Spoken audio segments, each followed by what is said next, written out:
This congregation of the Catskills, otherwise known as UU Catskills. I am Vicki O'Doherty, the worship associate for this morning. My pronouns are she or her. Many thanks to our technical team, Bruce Wilde in the back there. He's our sanctuary technical host, and Jenny Giddy. There she is, there's Jenny. She's doing the Zoom hosting today. And thank you for helping with this morning's service. And Kathy Atwell, always at our beck and call. On your left side. On the left side, yeah, our left-hand woman. We're excited to have attendees both in person in the sanctuary as well as virtually via Zoom. If you're new to the congregation, we welcome you to stand and introduce yourself if you want to. Anybody new? Any newbies? Oh, hi. I'm Elise. Hi, I'm new Elise. to the area. I just moved here, so excited to be here. Great. Hi, Elise. We're excited to have attendees both in person and anyway, I already said that. Okay. If you want me to repeat it again, I'll do it. Big welcome, though, to everyone. Unitarian Universalism is a liberal religious faith that carries no creed and welcomes all seekers. Whoever you are, whomever you love, wherever you are on life's journey, you are welcome here. We are guided by a set of principles and written sources that encompass the many ways we come to know and understand the world, the universe, and the divine. Our principles are important to us at UU Catskills, and we live our values on a daily basis. We affirm that Black Lives Matter. We are a welcoming congregation for the LGBTQ community. We are a congregational affiliate of the Ulster Immigrant Defense Network, and we are an active voice in the effort to address climate change. Our sanctuary here is built on the tribal land of the Lenni Lenape people. You can visit our website, uucatskills.org, to find contact information, to be added to the mailing list, and to find the latest newsletter. You will also find newsworthy items on upcoming events in our UU community. If you're a visitor online and would like to be added to our mailing list, you can put your name and email address in the chat box area on Zoom. A reminder that people of all ages, children, young, and old, are welcome here at UU Catskills. There is a space across the hall in the corner there for anyone who would like to hear the service while still being able to freely move about. I have some announcements this morning. The pledge campaign for 2024-25 runs until the end of March. This is how we keep the lights on and the split duct heat pumps running and the staff coming in, okay? So we're asking if you have any questions, ask Kathy Atwell, our treasurer, or Karma Haas. Is Karma here? There's Karma in the back. Either of those folks, they'll help you out with understanding how we do this. And we also have what we call cottage meetings. That sign-up sheet over there, the mystery sign-up sheet, which has events at people's homes. The cottage meetings are about you having your input into what we do and how we do it. We are a democratically run organization. We run us. No, we don't have any pope, okay? We don't have a head rabbi. We don't have anything like that, okay? As a matter of fact, we don't have a minister right now, but we're working on it. Okay, so we have a congregation. We the people, okay? So that's the pledge campaign and the cottage meetings over there. Also, look for our table during coffee hour through March to sign up with Solstice Community Solar to support UU Catskills, us. It supports our community also, and we also do our part in reducing the use of gas in the generation of electricity. It'll mean that your electricity price will be reduced by 10%, and you'll also receive a $50 Visa gift card when you sign up. And you don't have to pledge a roof on that, okay? So it's all of us doing the solar. Movies with Spirit, which screens one film a month at various places of worship, will be coming to UU Catskills this coming Saturday. We are showing an award-winning German film called Great Freedom about two cellmates, one imprisoned for homosexuality, the other a convicted murderer, and the unlikely bond that grows between them. That's this coming Saturday, March 16 at 7 p.m., followed by a facilitated discussion. UU 101 will be offered in person and on Zoom today at noon.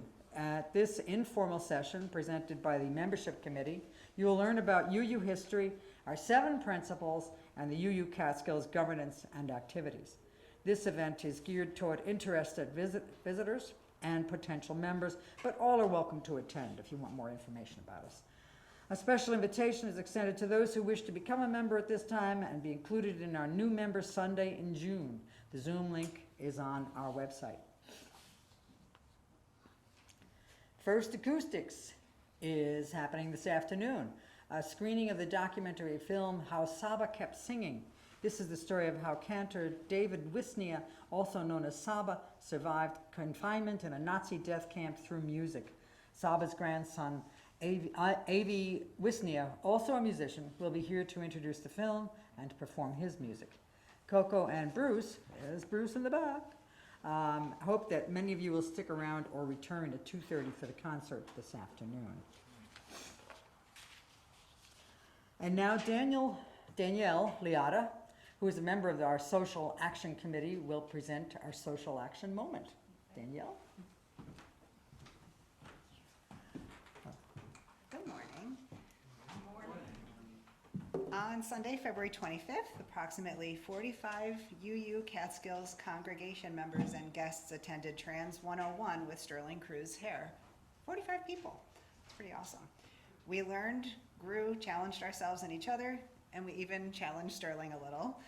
It was incredible to share this powerful experience with congregation members who are committed to upholding our welcoming congregation accreditation. An Instagram reel that Sterling created from our workshop has been viewed well over 16.6 thousand times and received 20,000 likes. Participation in social action matters and makes a difference. So our social action moment for this week is keep showing up. Thank you. Yesterday it was about 65. The oldest was 87. They want to support their kids, their grandkids. They want to remain relevant. Their hunger broke open my heart. The average age of my Trans 101 class yesterday was about 65. The oldest was 87. They want to support their kids, their grandkids. They want to remain relevant. Their hunger broke open my heart. The average age of my Trans 101 class yesterday was about 65. The oldest was 87. They want to support their kids, their grandkids. They want to remain relevant. Their hunger broke open my heart. The average... So we got a lot of old folks there, yeah. Us. So a reminder right now to take a moment and turn off your cell phones or other electronic devices. Give yourself permission to be fully present here now. And after the service, please stay for an in-person or virtual coffee break. For our prelude this morning, Catherine Catabiani will be playing Be Our Guest by Alan Menken and Howard Ashman.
Thank you, Catherine.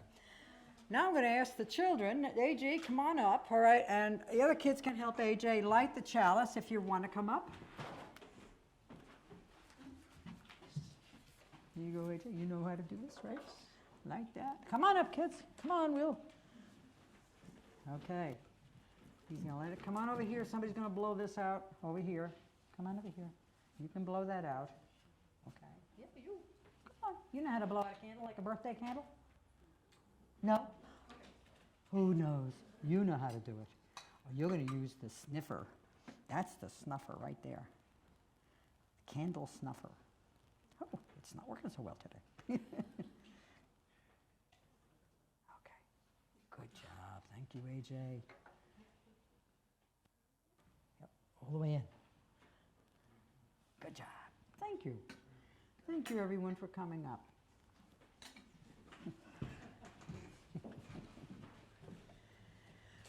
Now, please join me in saying the words for lighting the chalice in your order of service. We light this chalice in grateful, loving community. Even in the darkest of times, may its flame light paths to courage, justice, and hope. And then join me in saying the words for the unison affirmation that are also in your order of service. May we be reminded here of our highest aspirations and inspired to bring our gifts of love to all living beings. May we know once again that we are not isolated, but connected in wonder and joy to mystery and miracle in the universe, in this community, and in each other. Our speaker today is Tom Hackett. Tom is a retired senior software engineer and consulting IT specialist. In a previous incarnation, he was an ordained United Methodist minister and served congregations in New York and Connecticut for a period of 7 years. He became a UU in the 2000s and joined his wife Linda as a member of UU Catskills in 2016. He has served on the Board of Trustees as secretary and is a part-time employee of the New York State Convention of Universalists.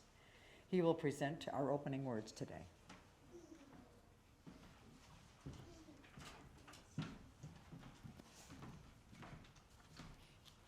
And as I neglected to inform Vicki, my preferred pronouns are he and him.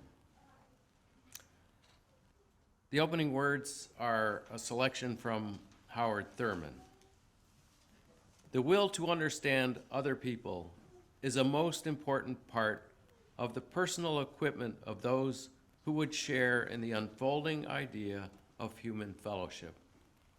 It is not enough merely to be sincere, to be conscientious. This is not to understate the profound necessity for sincerity in human relations, but it is to point out the fact that sincerity is not a substitute for intelligent understanding. Our opening hymn is number 1, May Nothing Evil Cross This Door.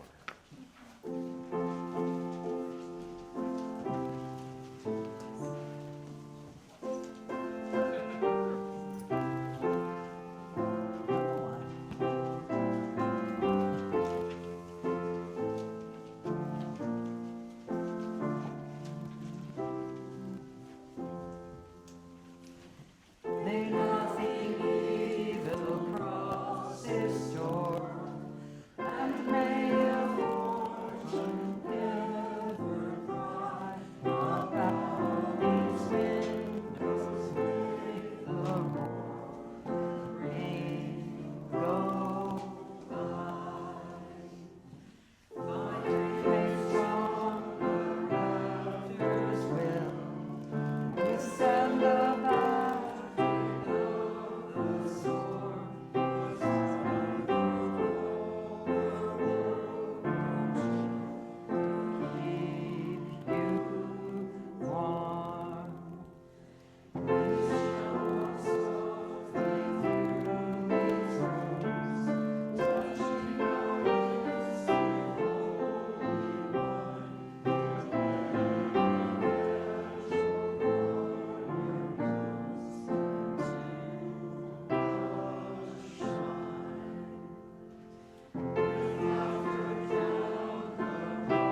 So I'd like to invite the children back to hear a story, actually help create a story for Not for Children Only.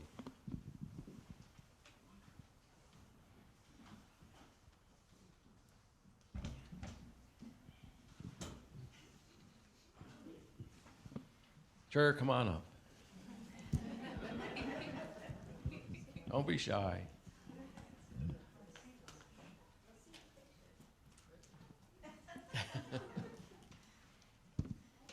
This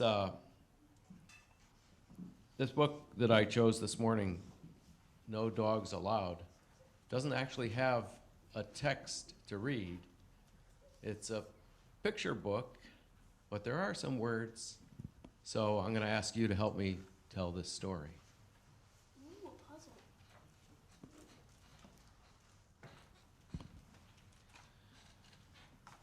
So we start out with a cafe, Alberto's City Lights Restaurant, the sign says.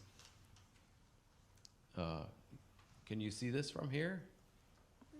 Little early bird special, okay. And this is obviously Alberto.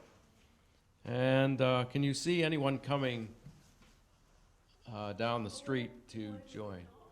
A little boy with a dog. And Alberto says, uh-oh.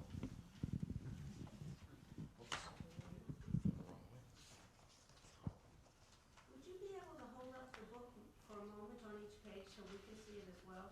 Oh, this is not for children only. Okay. Good suggestion.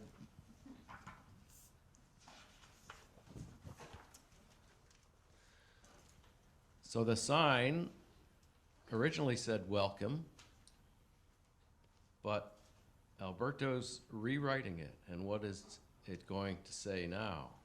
No dogs allowed. No dogs allowed. Uh-oh. Down in the lower right, we see the cafe again, and there's someone else approaching. Can you see what it is? It's a cat. A cat. Uh-oh. A person with a cat. A person with a cat.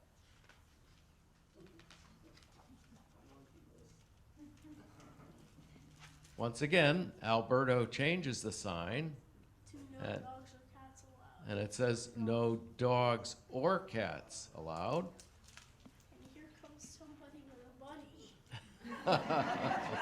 And who's coming but a bunny? What do you suppose that person with a bunny, what do you suppose their job is? Yes. Musician. That's a good guess. He is wearing a top hat and tuxedo. A top hat and a tuxedo. What could that signify, do you suppose? It's Mr. President. Well, we'll find out in a little more detail, but first of all, the sign changes again. No dogs or cats or bunnies allowed. It's getting rather complicated. Oh my god. Okay. And there's someone else coming. There's a gentleman with some white hair and baldness on the top of his head. He comes to sit.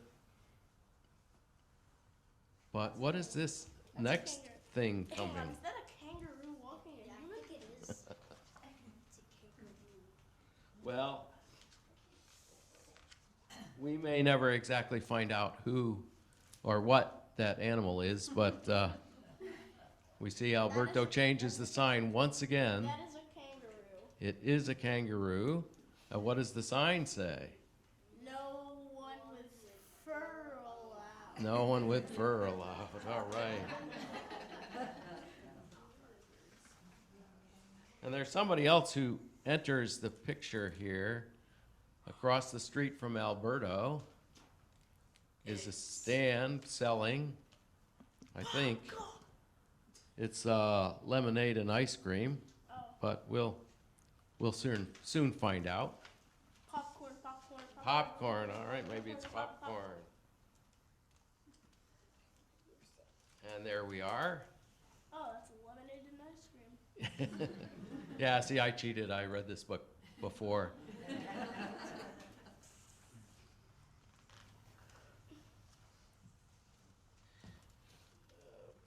But Alberta was once again challenged.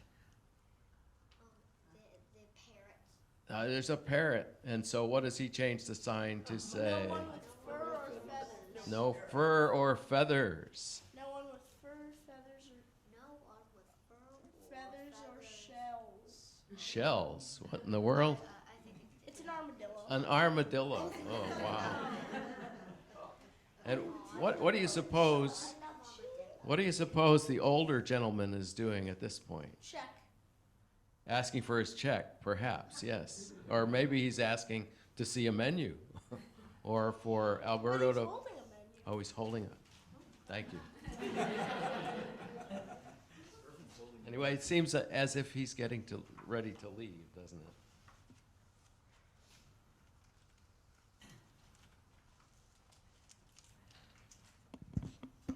Oh my god.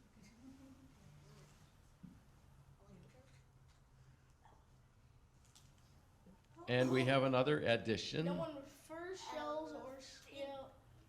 Or Fur, feathers, or shells, or scales allowed. No one with fur or feathers, shells, scales, or trunks allowed. And what could the trunk refer to? Elephant. An elephant.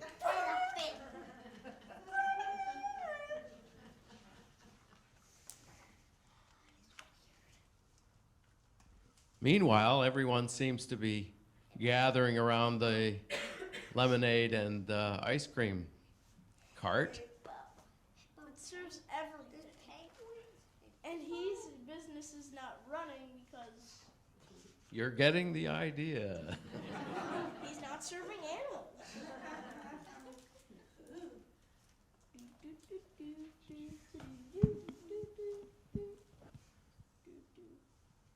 And in fact, business is so good for the lemonade and ice cream stand that she has run out of supplies.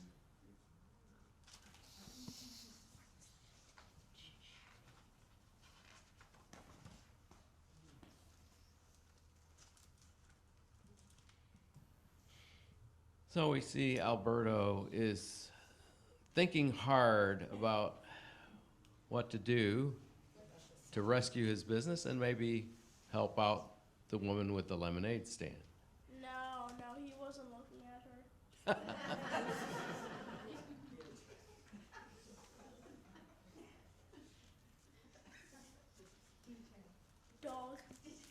Dog. Lick it. Lick it.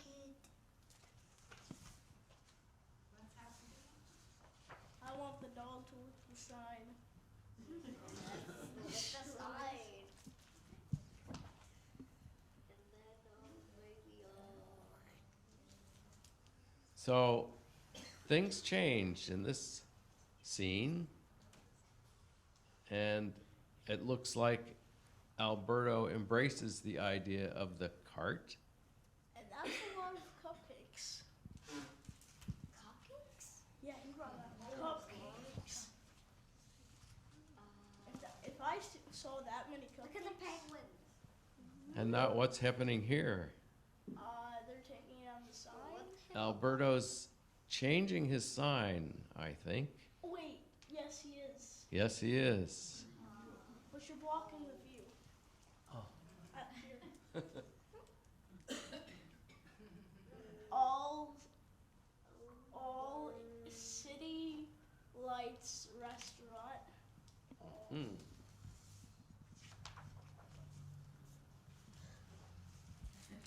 And here we have the final version of the new sign. Critters Bistro. All Critters Bistro.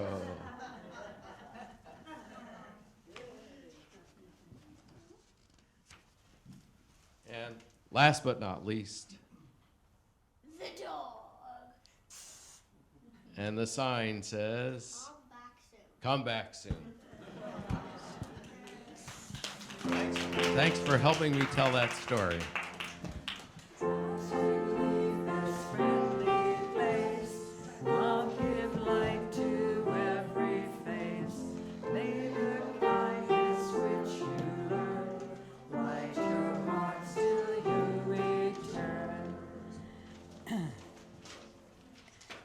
Kids are heading off to, I think, childcare. We have time. the occasional choir singing today.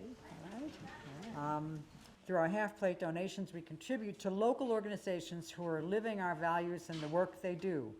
Our social action team has selected 7 local charities for the year. The donations will be divided equally amongst these 7 local charities. You can donate, by the way, to all of us by using the QR code on your order of service or by using the donate page on our website with Venmo or by mailing a check through the U.S. mail.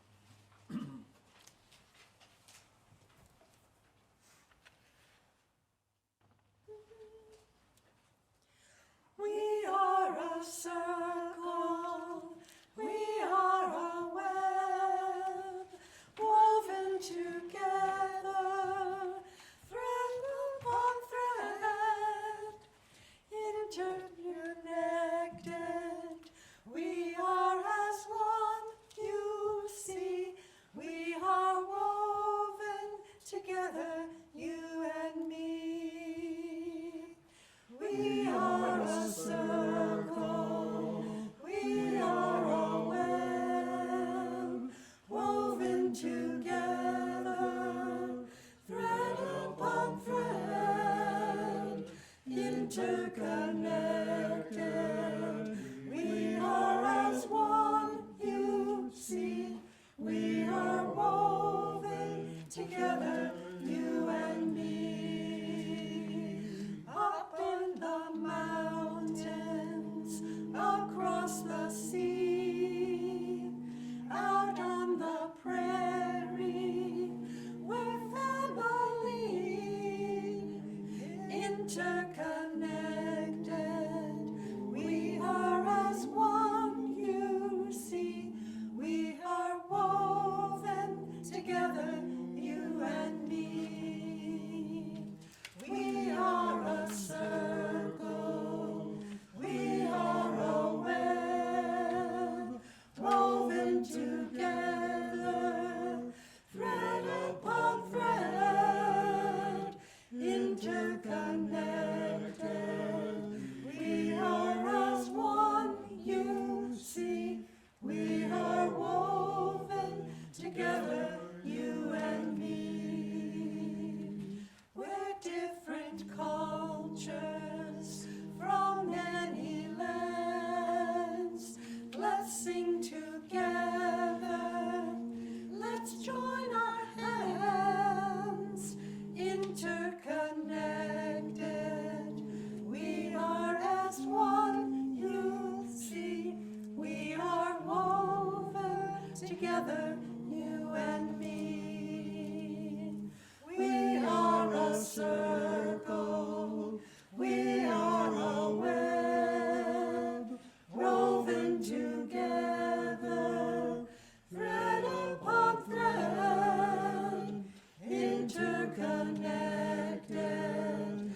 We are as one, you see, we are woven together, you and me.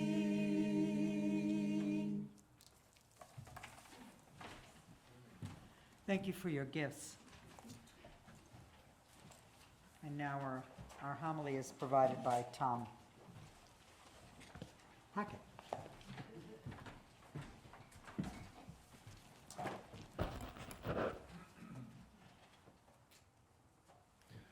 Recently, on a Thursday afternoon, I was sitting at a dining room table, my computer in front of me, surrounded by books, some of which I had actually read, or at least started.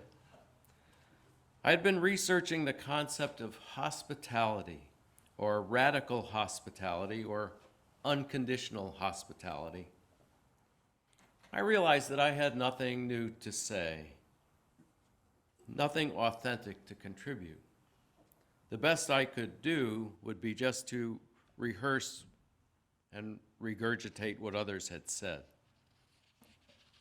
Then I thought, what about artificial intelligence? Can I get a machine, albeit a smart machine, an artificial intelligence, as it were, to help me?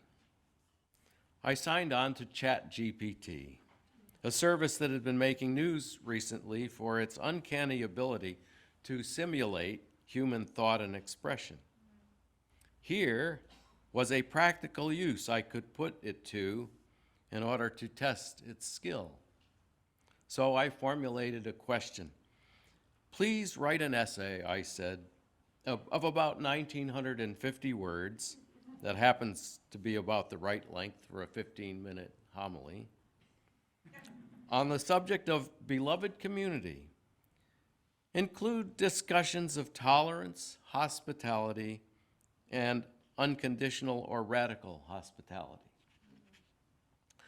Quick as a flash, it generated a nice-looking text with an introduction, several sections, and a conclusion. Never mind that it was only 650 words, or about a third of what I had asked for. Maybe that's all there was to say about the subject. I was sure I could add enough padding to make a sermon out of it. We preachers are good at that. Beloved community, it cheerfully began, is a term coined by the American philosopher and theologian Dr. Martin Luther King, Jr. Well, that was close. ChatGPT, as with other artificial intelligences, can be not only wrong, but confidently wrong. The term beloved community, I knew, was coined by the late 19th, early 20th century philosopher Josiah Royce.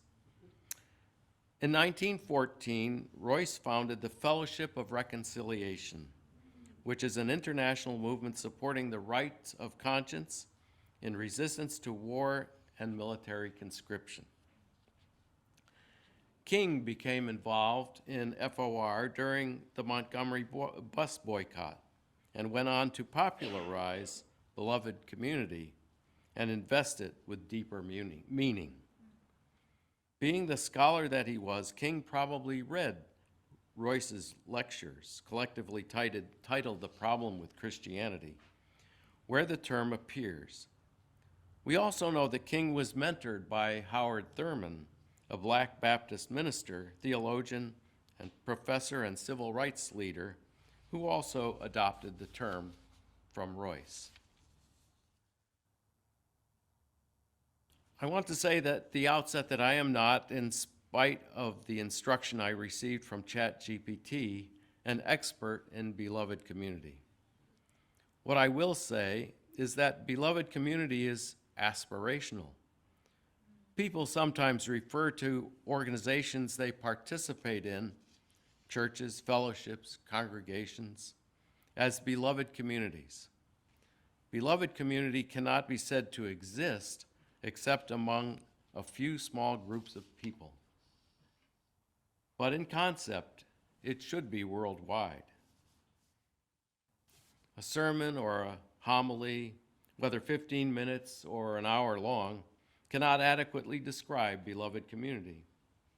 What I would like to do today is to explore a part of what is required if we are to build beloved community. One attribute that is required for beloved community is tolerance. We probably have a fairly intuitive idea of what tolerance is. Tolerance is the ability to respect and accept opinions, beliefs, and behaviors, even if they differ from our own. And that little definition came from ChatGPT. UU congregations tend to have a relatively high degree of tolerance, based, among other things, on our first and fourth principles, the inherent worth and dignity of every person, and the free and responsible search for truth and meaning. We include in our congregations, for instance, a fairly wide range of beliefs about divinity, from Christian and Jewish theology to agnosticism and atheism. In the wider society, we have in our better moments tolerated immigrants from many other countries, speaking several languages and practicing a number of religions, from Anglicanism to Zoroastrianism. There are any number of reasons for tolerating them, from humanitarian considerations to economic. A supply of labor that is sometimes cheap and sometimes brilliant. Tolerance, whether in a faith community or a society as a whole, is a necessary condition for peaceful coexistence. It alone is insufficient, however, for the building of beloved community. Tolerance can be a paternalistic gesture in which the other is not accepted as an equal partner. It is a form of charity. One party allows the other a certain amount of deviation from normality under one condition: that the tolerated minority does not overstep the threshold of tolerance. Philosophers and other academics sometimes turn to the term hospitality to describe how one person or community receives another. They often use the analogy of welcoming a guest to one's home. Hospitality is said to be the opposite of tolerance. If I think I am being hospitable because I am tolerant, it is because I wish to limit my welcome, to retain power and maintain control over the limits of my home, my sovereignty, my territory, my house, my language, my culture, my religion, and so on. According to the philosopher Immanuel Kant, hospitality means the right of a stranger not to be treated with hostility when they arrive in someone else's territory. We practice hospitality by inviting someone into our space, our home, our religious community, our social group, etc., and encouraging them to participate in the activities that are normative for the group. If we are inviting someone into our home for a meal, for example, it would be hospitable to ask about any food allergies before setting the menu. It would be inhospitable to expose them to our household pets without first determining that they like animals or at least are not allergic to them. If we are inviting someone to a worship service or meeting of our congregation, it might be hospitable to explain if there's an implicit or explicit dress code and what kind of activities the participants will be engaging in. Beloved community needs to go beyond this level of hospitality, however. In our homes, we generally receive people whom we have invited. We might welcome friends who drop in from time to time. It would not be common and could be dangerous to welcome a stranger at our front door seeking entry.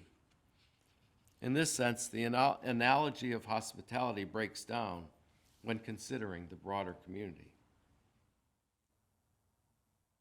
Ryan Dunn, a United Methodist minister, goes a step further in defining something he calls radical hospitality. We extend radical hospitality when we include people within a community without an expectation that they will fully conform to it. We may even concede some of our community identity in order to be more hospitable to those we welcome.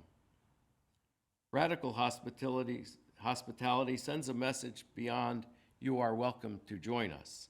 It says, "We see you and we want to join you wherever you are." In short, radical hospitality doesn't just ask, "Do you want to be with us?" It asks, or it says, "How can we be with you?"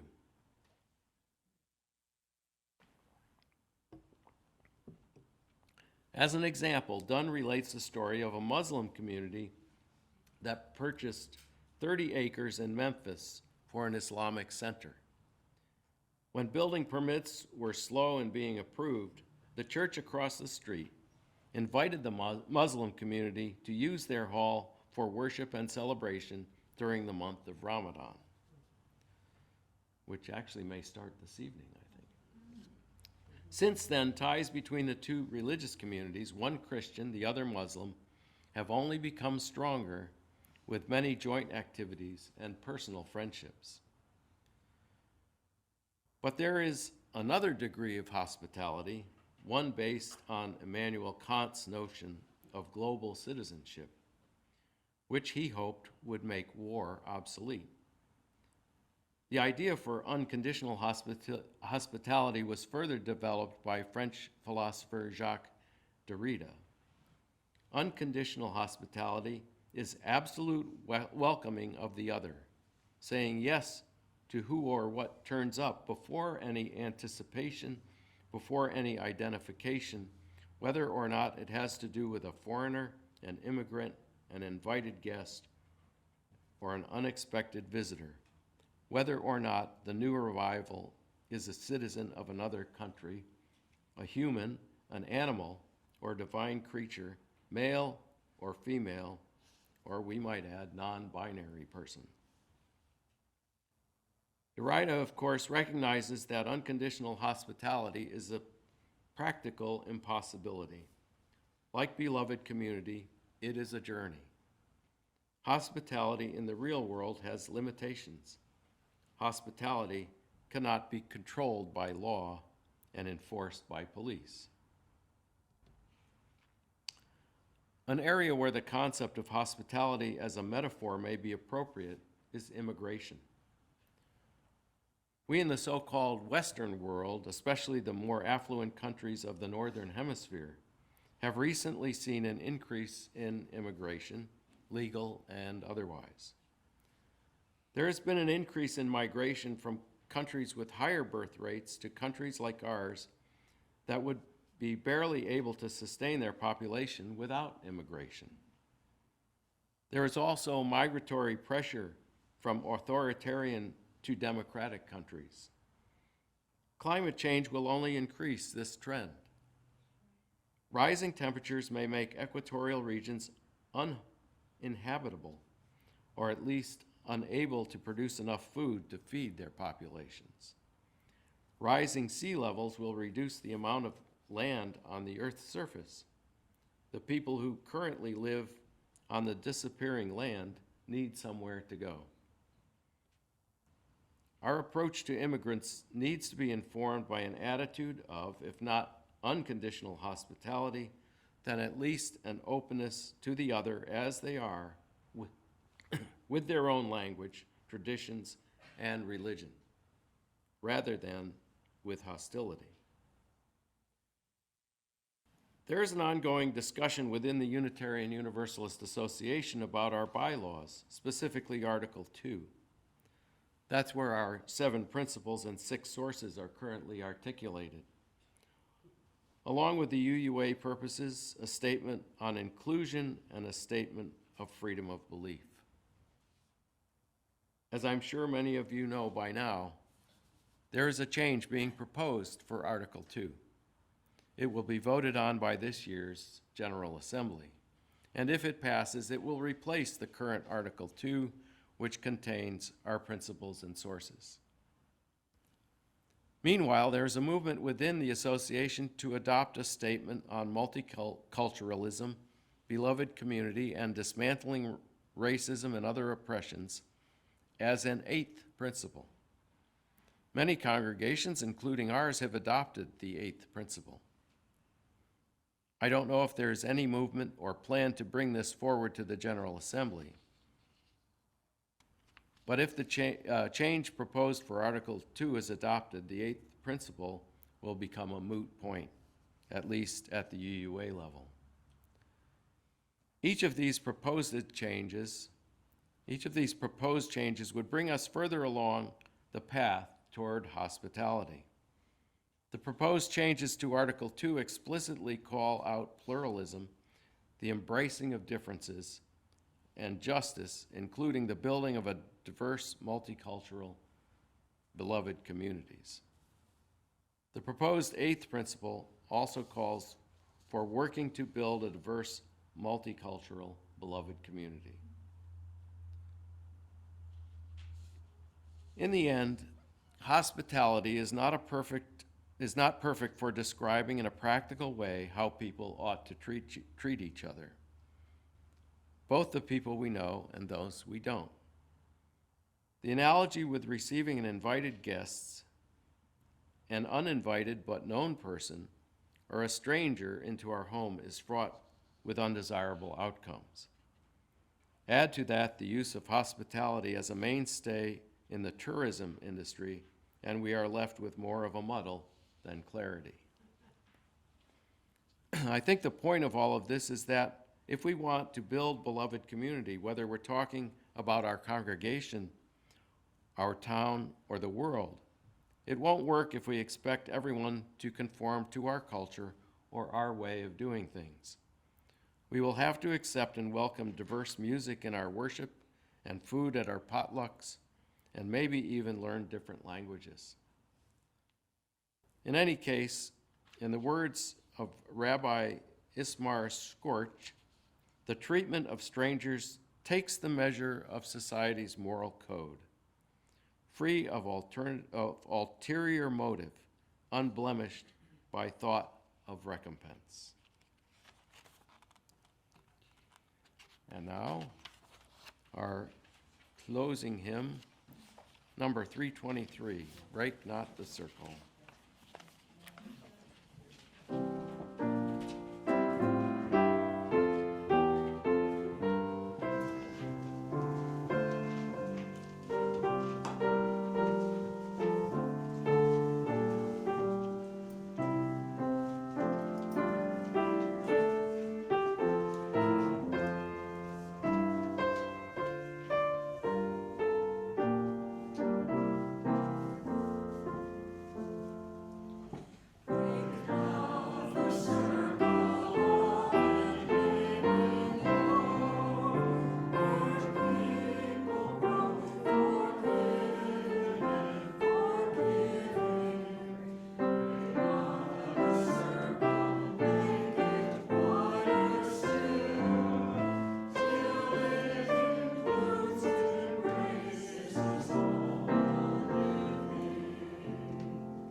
Please join me in saying the closing words that are in your order of service.